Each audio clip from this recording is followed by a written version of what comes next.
Dạ cô ạ. Con nói to lên con. Con xin kể cho cô nghe câu chuyện sóc và gấu của con một quàng nhà.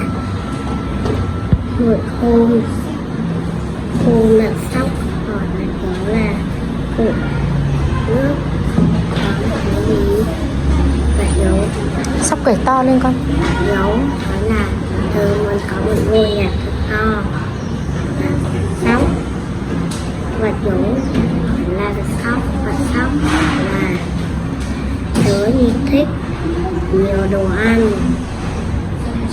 Thế là hai bạn đã bắt tay vào làm một ngôi nhà. Thế là khi bạn gấu và bạn sóc đằng sau thì hai bạn đã ở trong ngôi nhà hạnh phúc. Câu chuyện đến đây của con đã kết thúc rồi. Cảm ơn cô đã lắng nghe. Rồi.